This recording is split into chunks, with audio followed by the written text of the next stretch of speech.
Samajwadi party से प्रत्याशी घोषित होने के बाद मैंने एक बार प्रेस कॉन्फ्रेंस किया था। आज परसों मतदान है 3 तारीख को। आज मैं चुनाव से पूर्व एक प्रेस कॉन्फ्रेंस कर रहा हूं आप सभी के माध्यम से। अपनी विधानसभा के सभी अत्यंत ही सम्मानित मतदाताओं को अपील करना चाहूँगा, अनुरोध करना चाहूँगा और कुछ चीज़ों पर सभी का ध्यान आकृष्ट करने के लिए मैं ये प्रेस कॉन्फ्रेंस मैंने बुलाई है। आप सभी को धन्यवाद देता हूँ इसके लिए। हमारी विधानसभा में 5 वर्ष 17 में मैं भारतीय जनता पार्टी से विधायक चुना गया। विधायक चुनने के होने के बाद मैंने मेरे नेचर में था, हर समाज, हर जात, हर मजहब के लोगों को मैंने संघर्ष किया था शुरू से ही सामाजिक जीवन और राजनीतिक जीवन में। एमएलए बना, सर्व समाज को साथ लेकर के मैंने हमेशा साथ चला, सभी का सम्मान किया।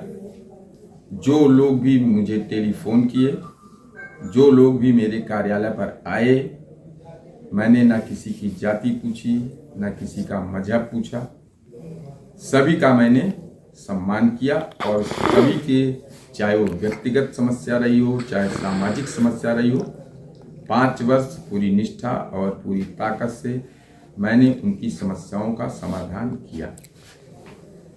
आज उत्तर प्रदेश में जो चुनाव हो रहे हैं उसमें भारतीय जनता पार्टी और बहुजन समाज पार्टी बार बार बहुजन समाज पार्टी के नेत्री मायावती जी के स्टेटमेंट सोशल मीडिया में, अखबारों में आ चुके हैं कि समाजवादी पार्टी की सरकार को बनने से रोकने के लिए अगर उनको भारतीय जनता पार्टी का भी सहयोग करना पड़ा, वोट देना पड़ा, दिलाना पड़ा, तो निश्चित रूप से इसके लिए वो तैयार है। आज हमारी प्रदेश में 100 से ज्यादा विधानसभाएं ऐसी हैं, चूंकि पूरा उत्तर प्रदेश आज परिवर्तन चाहता है, बीजेपी की गवर्नमेंट को हटाना चाहता है और समाजवादी पार्टी की सरकार बनाना चाहता है। 100 से ज्यादा सीटें जहां पर हमारे सम्मानित मुसलमान समाज चाहे तो हिंदू समाज के साथ खड़ा होकर के, और एक तरफा सैकड़ों सीटें भारी मतों के अंतर से समाजवादी पार्टी जीतेगी। परंतु बीजेपी ने जो साजिश किया है, इंटरनल अलायंस इनका बहुजन समाज पार्टी से है। वह अलायंस है क्या? बीजेपी और मायावती जी ने, दोनों ने मिल करके, जो भी हमारे पूरे उत्तर प्रदेश में सम्मानित मुस्लिम समाज के मतदाताओं की आबादी ज्यादा है, वहां पर बीजेपी के कहने पर बीएसपी से अल्पसंख्यक समाज के उम्मीदवारों को ही उम्मीदवार बनाया है। उसका उद्देश्य क्या है? जैसे हमारी विधानसभा खलीलाबाद है, एक बीजेपी से कमल चुनाव चिन्ह से लड़ रहे हैं, दूसरे बीजेपी के बी उम्मीदवार हैं जिनका चुनाव चिन्ह हाथी। बीजेपी को ये जो चुनाव चिन्ह हाथी से चुनाव लड़ रहे हैं, ये भी वास्तव में बीजेपी के ही कैंडिडेट हैं। उसका मकसद क्या है? ये जो कैंडिडेट हैं बहुजन समाज पार्टी के, ये हमारे अल्पसंख्यक समाज के कुछ वोट बांट लेंगे और भारतीय जनता पार्टी की जो नीति है कि बीजेपी के वोट मिल जाएंगे और बीजेपी को उसका फायदा मिल जाएगा।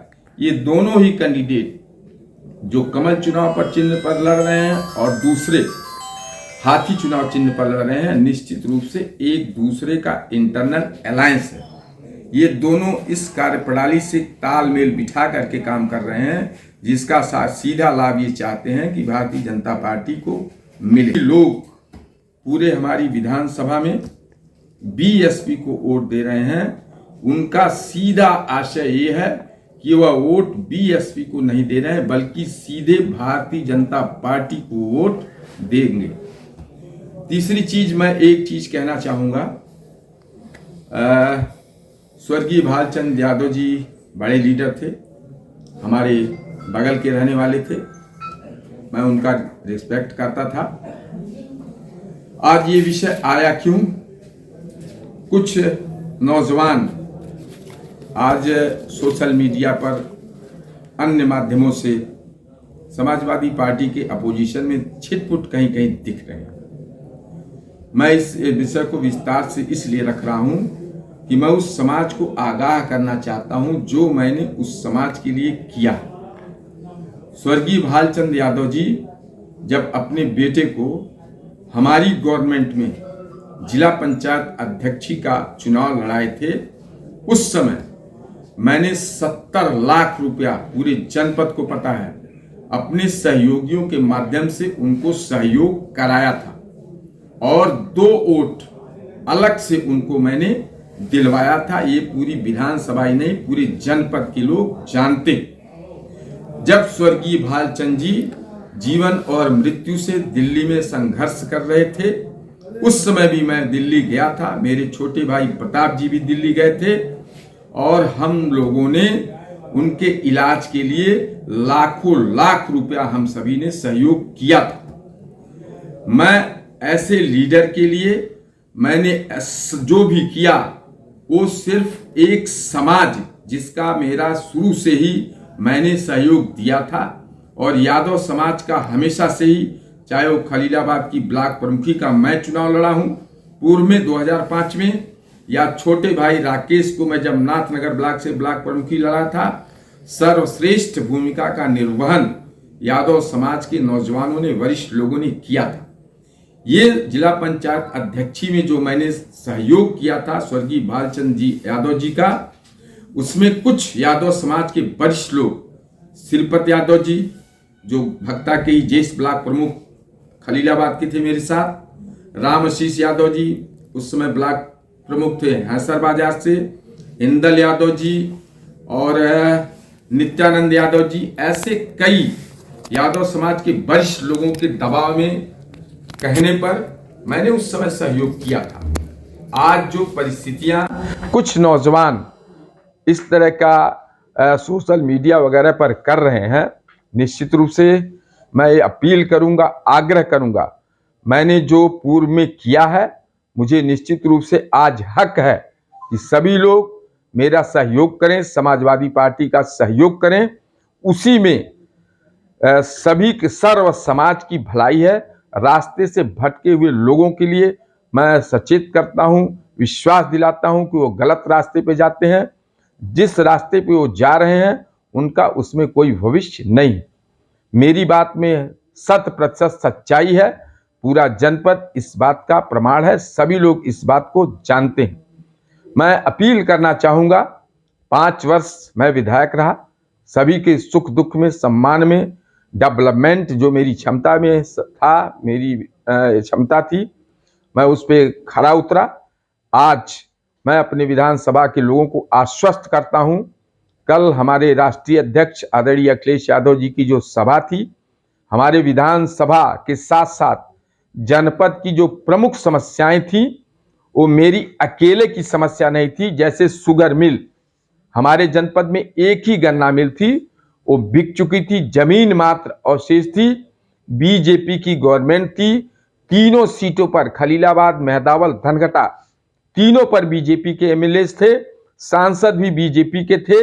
सभी ने प्रयास किया था, सभी ने मुख्यमंत्री से आग्रह किया था, फिर भी शुगर मिल पर कोई कार्य सार्थक प्रयास नहीं हुआ। रोडवेज सभी की समस्या थी, उस पर भी सरकार ने कोई ध्यान नहीं दिया। बंद पड़े उद्योग धंधे, जो भी छोटे मोटे उद्योग धंधे हमारे मुख्यालय पर हैं, उस पर सभी भारतीय जनता पार्टी के एमएलए ने, एमपी ने, सभी ने मिलजुल करके प्रयास किया था, उस पर भी सरकार ने कोई अमल नहीं किया। कल अब मैंने अपने राष्ट्रीय अध्यक्ष जी से इन सब विषयों से अवगत कराया। उन्होंने स्पष्ट रूप से घोषणा किया है, सरकार बनने के तुरंत बाद ही शुगर मिल इस जिले में लगाई जाएगी, रोडवेज की स्थापना होगी, मगहर की कटाई मिल प्रारंभ होगी, अंडरपास जिसपे मैंने भी और तत्कालीन सांसद स्वर्गीय शरद त्रिपाठी जी ने भी बहुत प्रयास किया था, बहुत संघर्ष हुआ था, उस पर भी कोई सफलता गवर्नमेंट के माध्यम से नहीं मिल पाई थी।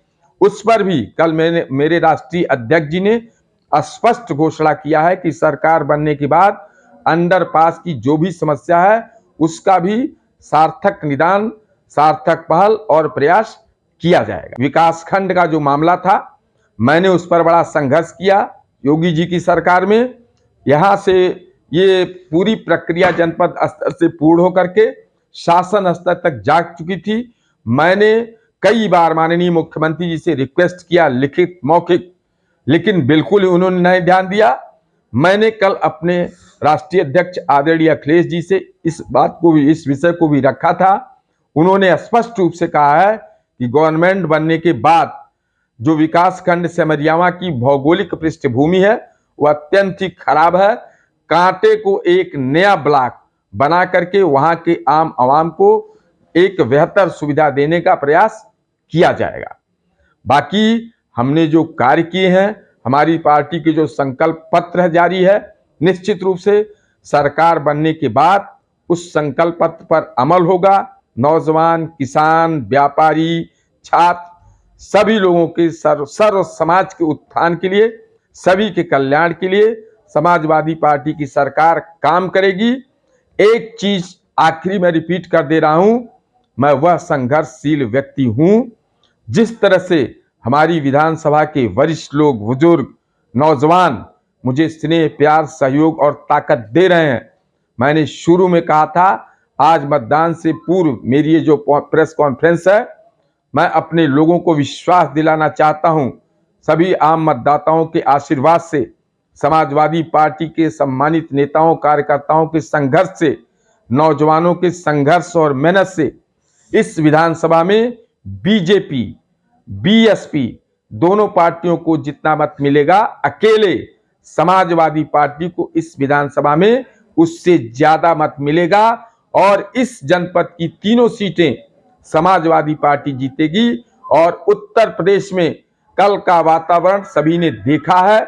आदरणीय अखिलेश जी की सभा में लाखों की संख्या में नौजवान, जब तक उनका संबोधन हुआ कोई एक नौजवान भी कुर्सी पे नहीं बैठा, लगातार नारे चलते रहे अखिलेश यादव जी के उसमें।